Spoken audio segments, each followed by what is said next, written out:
petit Dupont. Vous voyez de qui je veux parler? Non? Bon, je vais vous aider. Le capitaine Haddock, la Castafiore, le professeur Tournesol, Milou, et oui, vous avez deviné, cette fois il s'agit de Tintin. Tintin qui est le héros préféré, le plus connu, le plus collectionné, le plus recherché, également du coup le plus cher également. Alors, est-ce que la passion de Tintin est une passion contagieuse? C'est ce que l'on va demander à Raphaël, la fille de Michel, qui est notre tintinophile ex-soi. Bonjour Raphaël. Bonjour. Alors, quand vous avez découvert que votre papa était passionné par Tintin, vous étiez toute petite. Est-ce qu'il vous a forcé à lire les Tintins, par exemple, à l'époque? Non, absolument pas. En fait, j'ai lu Tintin naturellement. On avait les bandes dessinées à la maison, donc je lisais spontanément. Ça me plaisait bien et d'ailleurs, je les ai tous lus avec intérêt. Alors, c'est une passion qui n'est pas trop dévorante, pas trop encombrante ou qui est carrément même contagieuse pour vous? Bon, en fait, ni l'un ni l'autre. C'est vrai que, ou plutôt tendance contagieuse, en fait. C'est vrai que il m'a jamais harcelée avec ça et il m'arrive souvent de moi-même chercher pour lui des choses sur Tintin quand je vais dans des brocantes ou des bouquinistes. Alors, aujourd'hui que vous êtes grande, vous avez 21 ans, vous êtes étudiante, vous ne trouvez pas que c'est une passion un peu enfantine quand même pour un papa d'aimer Tintin? Non, pas du tout. Je respecte tout à fait sa passion. Je pense que Tintin peut apporter des choses très enrichissantes. Et j'ai toujours trouvé ça positif et intéressant, d'autant que je pense que ça apporte un certain équilibre à sa vie. Et puis je pense que Tintin ne véhicule aucune mauvaise idéologie ou quoi que ce soit de négatif. Merci beaucoup Raphaël de nous avoir parlé de votre papa. Moi ce que j'aimerais savoir c'est où sont les limites de Michel avec Tintin. Alors est-il tintinophile, tintinomane ou tintinomaniaque?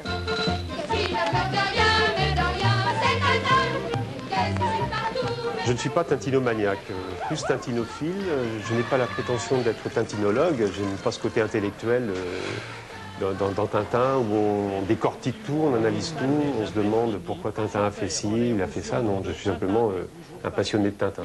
Toujours la compagne, y a pas plus fidèle que lui. À la ville, à la campagne, l'admirable Milou suit. Tintin TV, c'est vraiment l'album qui m'a le plus marqué. En réalité, c'est une grande histoire d'amitié entre Chang et Hergé. Et à mon avis, c'est vraiment l'album le plus sensible, le plus profond qu'Hergé ait pu écrire. Chaque découverte est importante pour moi. Mais ce que je dois dire, c'est qu'en fin de compte, le premier album m'a beaucoup plus ému que le 25e que j'ai pu acquérir durant ces 15 années de recherche. Je ne vais pas me ruiner franchement pour Tintin, non, parce que je pense que dans la vie, il y a aussi autre chose. Il faut être patient quand on est collectionneur, il faut avoir de la chance. Il faut aussi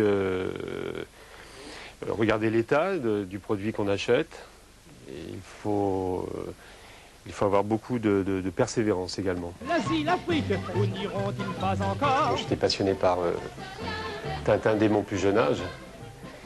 J'ai eu une petite rupture vers 20 ans et en 1983, quand Hergé est mort, j'ai eu comme une réminiscence et c'est là que j'ai essayé d'accumuler beaucoup de pièces.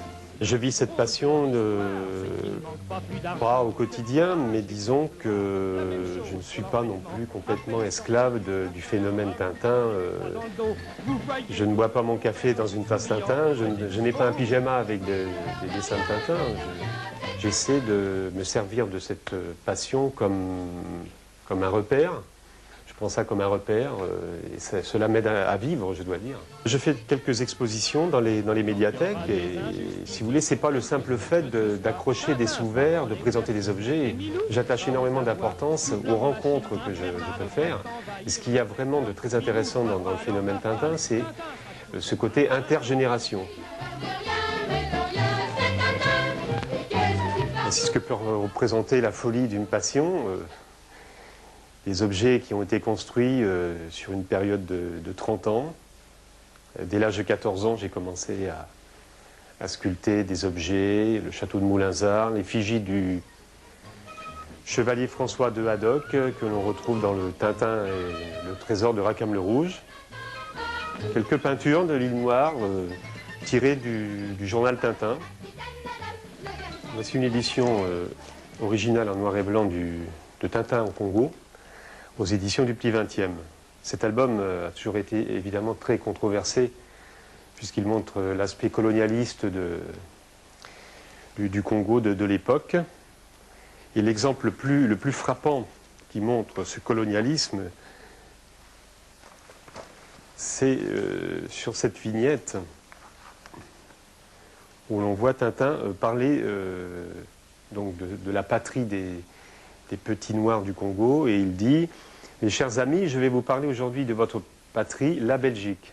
Bien sûr, Hergé a subi des pressions et il a dû remodifier cette vignette. On retrouve ainsi dans la première édition couleur de Tintin au Congo, aux éditions Casterman, à la page 36, on retrouve la même vignette avec le texte modifié.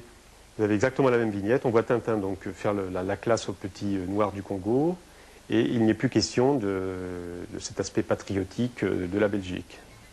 Je n'ai pas de préférence pour tel ou tel personnage. Je trouve Tintin bien trop parfait. Vraiment trop parfait.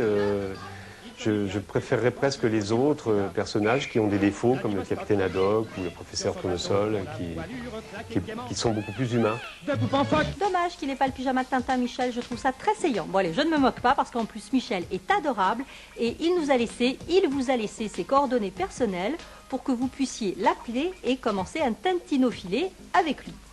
Alors, il existe des librairies spécialisées, des bouquinistes spécialistes donc de la BD. Nous avons sélectionné pour vous 2 adresses, une adresse à Aix, une adresse à Marseille, mais il en existe évidemment bien d'autres. Enfin, côté site internet, pour connaître la cote des albums ou des produits dérivés, il existe 5000 produits dérivés. Vous pouvez éventuellement faire une recherche en tapant Tintin tout simplement, ou mieux encore en retenant donc le site internet que nous avons sélectionné pour vous. Pourquoi celui-là? Eh bien parce qu'il y a par exemple la fusée ou la miniature de la Castafiore. Avec les prix, vous allez voir, c'est vraiment pas donné. Enfin, pour ne pas vous faire arnaquer avec Tintin, vous avez la Bible qui s'appelle le BDM. C'est une véritable encyclopédie des bandes dessinées depuis 1829 avec plus de 35 000 titres recensés. Un petit conseil, dernier petit conseil, ça c'est le mien, comme ça coûte quand même très très cher Tintin, moi je vous conseille de commencer une collection, je sais pas, de Gaston Lagaffe avec Mademoiselle Jeanne par exemple.